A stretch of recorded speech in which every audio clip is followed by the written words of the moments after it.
Cinema ഇതിൽ ഞാൻ join ചെയ്യുന്നതിന് മുമ്പ് എനിക്കറിയാമായിരുന്നു ഇങ്ങനെ ഒരു സിനിമ നടക്കുന്നുണ്ട്, അതിൽ ഗുരുവായൂർ അമ്പലം സെറ്റ് ഇടണം എന്നുള്ളത് എനിക്ക് അറിയായിരുന്നു. പക്ഷെ അത് എന്നിലേക്ക് യാദൃശ്ചികമായിട്ട് വന്നതാണ്.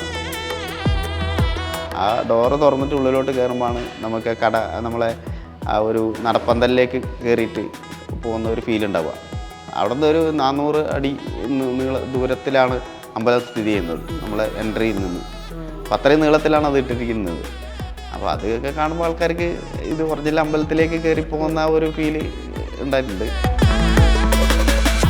ഒരു 2-3 ആൽബം നമ്മൾ ആ അമ്പലത്തിലെ ഓരോന്നിൻ്റെയും ഡീറ്റെയിൽ വെച്ചിട്ട് ചെയ്തുണ്ടാക്കിയെടുത്തു ആദ്യം തന്നെ. കാരണം എല്ലാ സമയത്തും നമുക്ക് പോയിട്ട് അമ്പലത്തിൽ പോയി നോക്കണം തന്നെ. എറണാകുളത്ത് നിന്ന് ഗുരുവായൂർ പോകുക എന്ന് പറയുന്നത് ഒരു നടക്കുന്ന ഒരു പരിപാടിയല്ലല്ലോ.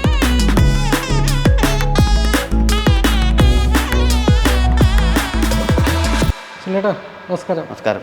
ഇപ്പോൾ സുനിലേട്ടനെ വലിയ പരിചയപ്പെടുത്തേണ്ട ആവശ്യമൊന്നുമില്ല. കാരണം ആളുകൾ തേടി സുനിലേട്ടൻ്റെ കണ്ടെത്തി ആരാണ് ഈ ഗുരുവായൂർ അമ്പല നടയിലിൻ്റെ സെറ്റ് വർക്ക് ചെയ്തതെന്നൊക്കെ ആൾക്കാർ അന്വേഷിച്ച് സുനിലേട്ടൻ ഇപ്പോൾ കണ്ടെത്തി.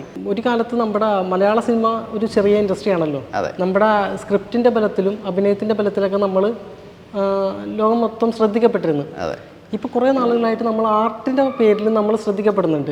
ഈ 2018 മഞ്ഞുമൽ ബോയ്സും ഇപ്പോൾ ഗുരുവായൂർ അമ്പല നടയിലൊക്കെ വന്നതിന് ശേഷം ആർട്ടിൻ്റെ മേഖലയും ആ മേഖലയിൽ വർക്ക് ചെയ്തവരൊക്കെ ശ്രദ്ധിക്കപ്പെടുന്നുണ്ട്. നിങ്ങൾ നേരത്തെ എടുത്തിരുന്ന എഫേർട്ട് തന്നെയാണല്ലോ ഇപ്പോഴും എടുക്കുന്നത്. പെട്ടെന്നുണ്ടായ ഈ മാറ്റത്തിനൊരു കാരണം എന്തായിരിക്കും? ഇപ്പോൾ നിങ്ങളെ കൂടുതൽ ഈ മേഖലയിലുള്ള ആൾക്കാരെ അറിയാനും എനിക്ക് തോന്നുന്നു മലയാള ഇൻഡസ്ട്രിയിൽ മുന്നേ ഉണ്ട്. നമ്മൾ ആർട്ട് വർക്കൊക്കെ മുമ്പേ നടക്കുന്നുണ്ട്. നല്ല രീതിയിൽ ചെയ്യുന്ന സിനിമകളൊക്കെ ഉണ്ട്. കാലാപാനിയും അതുപോലെയുള്ള സിനിമകളൊക്കെ, ഗുരു അതുപോലെയുള്ള സിനിമകളിലൊക്കെ ഉണ്ട്. അന്ന് എനിക്ക് തോന്നുന്നത് ഇത്രമാത്രം പ്രചാരം കിട്ടാൻ ഉള്ള വഴി ഉണ്ടായിരുന്നില്ല. അതിപ്പോൾ പത്രത്തിലായാലും നമ്മൾ ഇപ്പോൾ ഉണ്ടായിരിക്കുന്നത് സോഷ്യൽ മീഡിയ എന്നുള്ളൊരു ഇതുള്ളതുകൊണ്ട് തീർച്ചയായിട്ടും എല്ലായിടത്തും എത്തുന്നുണ്ട്. ചെറിയ പരിപാടിയാണെങ്കിൽ കൂടി എല്ലാവരും എത്തുന്നത് കൊണ്ടാണ് എന്ന് തോന്നുന്നു ഇത് കുറച്ചും കൂടി ഒരു ആൾക്കാർ അറിയപ്പെടാൻ തുടങ്ങിയതെന്ന് തോന്നുന്നുണ്ട്. ഇപ്പോൾ 60 ദിവസം കൊണ്ട് തീർക്കാൻ പ്ലാൻ ചെയ്തിരുന്ന ഒരു സെറ്റാണ് 30 ദിവസത്തിൽ താഴെ, അല്ലെങ്കിൽ 30 ദിവസം കൊണ്ടൊക്കെ പെട്ടെന്ന് തീർക്കേണ്ടി വരുന്നത്. അതെ. അങ്ങനെ ഉണ്ടായിരുന്ന ആ സമയക്കുറവ് മാനേജ് ചെയ്യുകയും ആ സമയത്ത് എങ്ങനെ വർക്ക് ചെയ്യാൻ പറ്റി? അത് ഞാൻ ഓൾറെഡി പ്ലാൻ ചെയ്തിരുന്നത് 60 ദിവസം.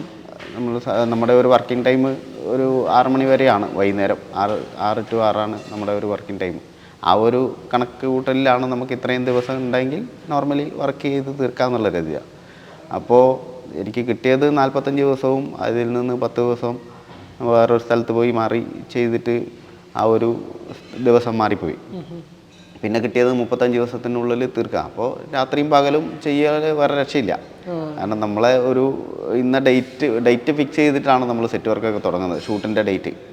അപ്പോൾ ആ ഡേറ്റ് ഒരിക്കലും മാറ്റാനും പറ്റില്ല. പൃഥ്വിരാജിൽ നിന്നുള്ള ഒരാളുടെ ഡേറ്റിനെ ബേസ് ചെയ്തിട്ടായിരുന്നു നമ്മുടെ അമ്പലം ഷൂട്ട് പ്ലാൻ ചെയ്തിട്ടുണ്ടായിരുന്നത്. പറഞ്ഞ ഡേറ്റിനുള്ളിൽ തീർക്കണം. അതെ, അതാണ് അതിൻ്റെ ഒരു ടാസ്ക് ഉണ്ടായിരുന്നത്.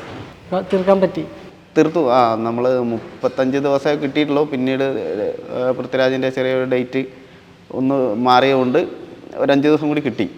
അതുകൊണ്ട് ഫിനിഷ് ചെയ്യാൻ പറ്റിയെന്നാണ് എനിക്ക് തോന്നുന്നത്. എത്ര പേര് ഈ സെറ്റിന് വേണ്ടി വർക്ക് ചെയ്തിട്ടുണ്ട്? സെറ്റിൽ എനിക്ക് തോന്നുന്നത് ഏറ്റവും കൂടുതലായിട്ട് എനിക്കൊരു 180-80ഓളം ആൾക്കാർ വർക്ക് ചെയ്തിട്ടുണ്ട്. ഏറ്റവും അതിൻ്റെ ഒരു പീക്ക് ടൈമിൽ ആദ്യം കുറച്ച് ആൾക്കാരെ ഞാൻ കൊണ്ടുവന്നു. പിന്നെ അതിൻ്റെ ഭാഗമായിട്ട് പിന്നെ വീണ്ടും കുറച്ചും കൂടി ആൾക്കാരെ, അങ്ങനെ ഓരോരോ സെറ്റ് തീരുമ്പോഴാണ് ബാക്കി ആൾക്കാരെ കൊണ്ടുവന്നിട്ട് പിന്നെ ഏകദേശം തീരുന്നു എന്ന് പറയുമ്പോൾ പിന്നെ ആൾക്കാരെ കുറച്ച് കൊണ്ടുവന്നു. ഇപ്പോൾ ഈ ക്ഷേത്രത്തിൻ്റെ ഗുരുവായൂർ അമ്പലത്തിൻ്റെ ഒരു സെറ്റ് ഇടണമെന്ന് പറഞ്ഞപ്പോൾ ചേട്ടൻ ആദ്യം അതെങ്ങനെയാണ് അതൊരു വെല്ലുവിളിയായിട്ട് ഫീൽ ചെയ്തിരുന്നു? കാരണം ഞാൻ ഇതുവരെ ചെയ്ത സിനിമകളിൽ, എൻ്റെ ഇൻഡിപെൻഡൻറ്റ് സിനിമകളിൽ ചെയ്തിരിക്കുന്നത് ഇത്ര വലിയ ഒരു പരിപാടിയൊന്നും ചെയ്തിട്ടുണ്ടായിരുന്നില്ല. അതിൻ്റെ ഒരു ഞാനിപ്പോൾ ഫാലിമി ചെയ്തുകൊണ്ടിരിക്കുമ്പോഴാണ് എന്നെ വിളിച്ചിട്ട് ഈ ഒരു സിനിമ തരുന്നത്. ഫാലിമീൻ്റെ ലൊക്കേഷനിലൊക്കെ ഇതിൻ്റെ ഡയറക്ടർ ചേട്ടൻ വന്നിട്ടുണ്ടായിരുന്നു.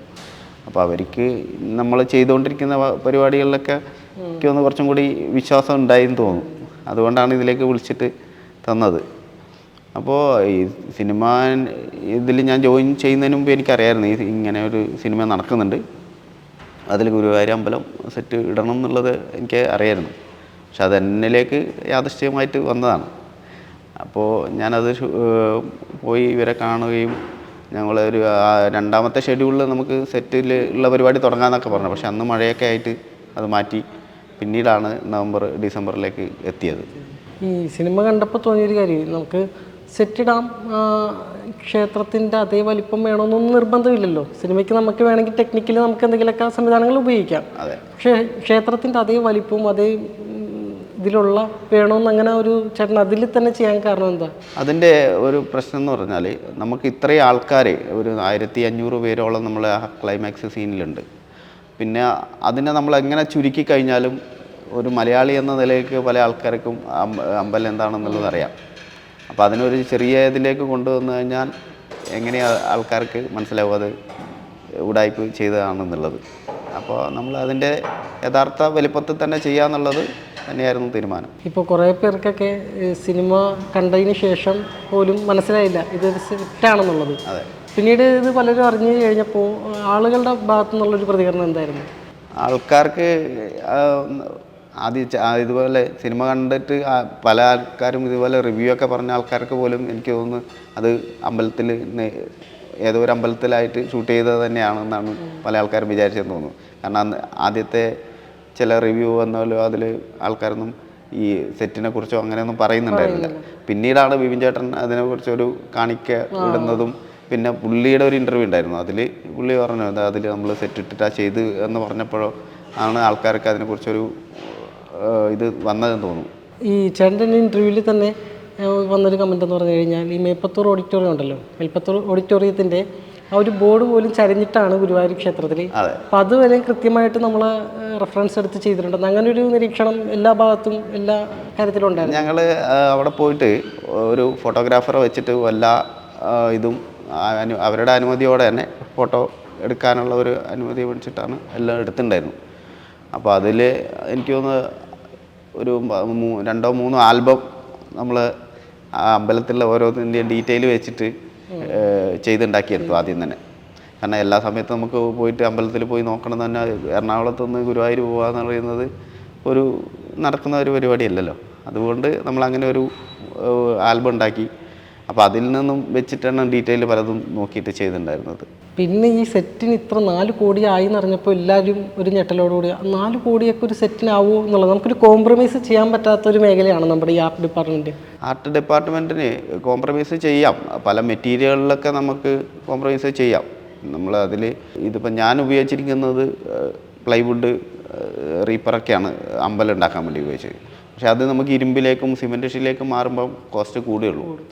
അപ്പോൾ അതിനെ നമ്മൾ കുറച്ച് കൊണ്ടെന്നാണ് ശരിക്കും അത്. അപ്പം ഞാൻ ഇങ്ങനെ ചെയ്യുകയാണെങ്കിൽ കുറച്ചും കൂടി നിലനിൽക്കും. നമുക്ക് അത്രയും ആവശ്യം ഉണ്ടായില്ല, ശരിക്കും നിലനിൽക്കേണ്ട ഒരു ആവശ്യമില്ല.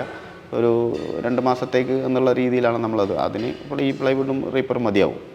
പിന്നെ മഴയൊക്കെ വന്നു കഴിഞ്ഞാൽ ഈ പ്ലൈവുഡൊക്കെ ചിലപ്പോൾ നമ്മൾ അത് ലോ കോസ്റ്റ് പ്ലൈവുഡാണ് എടുക്കുന്നത്, സിനിമയ്ക്ക് പ്രത്യേകിച്ച് പറഞ്ഞുണ്ടാക്കുന്നതാണ്. അപ്പോൾ അത് ചിലപ്പോൾ നിലനിൽക്കില്ല. മഴയത്തൊക്കെ നമ്മൾ സെറ്റ് വർക്കും പരിപാടി ചെയ്യുമ്പോൾ തീർച്ചയായിട്ടും സിമെൻറ്റ് സാധാരണഗതിയിൽ അങ്ങനെ ചെയ്യണം. നമ്മൾ സെറ്റ് വർക്ക് കാണുമ്പോൾ ഒരു ഗോഡൗണിനകത്തൊക്കെ ആയിരിക്കാം പൊതുവെ സെറ്റ് വർക്കൊക്കെ ചെയ്യാറുള്ളത്. ഇതൊരു ഓപ്പൺ സ്പേസിലല്ലായിരുന്നു. അതെ. അപ്പോൾ ഈ മഴ അങ്ങനെയുള്ള ബുദ്ധിമുട്ടുകളൊക്കെ നമ്മൾ പ്രതീക്ഷിച്ചിരുന്നു.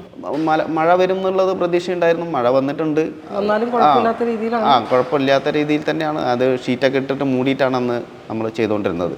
എല്ലാ ദിവസവും നമ്മൾ സെറ്റ് വർക്ക് കഴിഞ്ഞിട്ട് പോകുമ്പോൾ അതിൻ്റെ മേലേക്ക് ഷീറ്റിട്ട് മൂടി വെച്ചിട്ടാണ് നമ്മൾ പോകാറ്. അങ്ങനെയൊക്കെയാണ് ചെയ്തിട്ടുണ്ടായിരുന്നത്.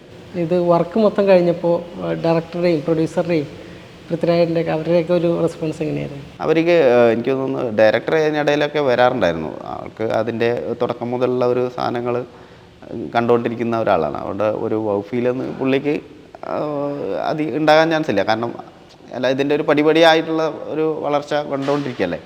പക്ഷേ മറ്റുള്ളവർ വരിക എന്ന് പറയുമ്പോൾ അവർക്ക് പെട്ടെന്ന് നമ്മൾ അതെല്ലാം കവർ ചെയ്തിട്ടുള്ള ഒരു ഏരിയ ആയിരുന്നു. അപ്പോൾ കവർ ചെയ്തിട്ട് അതിൻ്റെ ഒരു ഡോറുണ്ട്. ആ ഡോറ് തുറന്നിട്ട് ഉള്ളിലോട്ട് കയറുമ്പോഴാണ് നമുക്ക് നമ്മളെ ആ ഒരു നടപ്പന്തലിലേക്ക് കയറിയിട്ട് പോകുന്ന ഒരു ഫീൽ ഉണ്ടാവുക. അവിടെ നിന്ന് ഒരു 400 അടി ദൂരത്തിലാണ് അമ്പലം സ്ഥിതി ചെയ്യുന്നത് നമ്മളെ എൻട്രിയിൽ നിന്ന്. അപ്പം അത്രയും നീളത്തിലാണ് അത് ഇട്ടിരിക്കുന്നത്. അപ്പോൾ അതൊക്കെ കാണുമ്പോൾ ആൾക്കാർക്ക് ഇത് ഒറിജിനൽ അമ്പലത്തിലേക്ക് കയറി പോകുന്ന ഒരു ഫീല് ഉണ്ടായിട്ടുണ്ട്. അത് എല്ലാവരും അന്നേരം വിളിച്ച് അഭിനന്ദിക്കുകയൊക്കെ ചെയ്തിട്ടുണ്ടായിരുന്നു. ഇപ്പോൾ ഒരുപാട് നല്ല പ്രതികരണങ്ങളൊക്കെ വരുമ്പോഴേ ഒരു കലാസംവിധായകൻ എന്നുള്ള നിലയിൽ നിങ്ങളുടെ ഈ കൂട്ടത്തിലുള്ള ക്രൂവിനെയൊക്കെ ആൾക്കാർ ഇപ്പോൾ അംഗീകരിക്കുന്നു, അവരെ പ്രശംസിക്കുന്നു എന്നൊക്കെ കേൾക്കുമ്പോൾ ഒരു സന്തോഷം. അതെങ്ങനെയാണ്? തീർച്ചയായിട്ടും ഒരു സിനിമേൻ്റെ ഒരു വിജയിച്ച സിനിമേൻ്റെ ഭാഗമാകുക എന്നുള്ളത് എല്ലാവരും ആഗ്രഹിക്കുന്ന ഒരു കാര്യമാണ്. അത് ഈ സിനിമയിൽ പറ്റിയിട്ടുണ്ട്. പിന്നെ എൻ്റെ കൂടെ ഉണ്ടായിരുന്ന ക്രൂ എല്ലാവരും നല്ല ആത്മാർത്ഥമായിട്ട് വർക്ക് ചെയ്ത ആൾക്കാരാണ്. അവരും ഇതിൻ്റെ ഒരു മെയിൻ ഘടകമാണ് എൻ്റെ ഈ ഒരു അമ്പലത്തിൻ്റെ ഒരു ഭാഗത്ത് നിന്ന് പറയുന്നത്. അപ്പോൾ ഒരു മികച്ച സെറ്റ് വർക്കും ഞങ്ങളെ ഞെട്ടിപ്പിക്കുന്ന ഒരു ലൊക്കേഷനും പുതിയ സംവിധാനങ്ങളും സംഭവങ്ങളൊക്കെ ആയിട്ട് വീണ്ടും സുല്ലേട്ടന് വരാൻ കഴിയട്ടെ എന്ന് എല്ലാ ആശംസകളും നേരുന്നു. തീർച്ചയായിട്ടും. Thank you.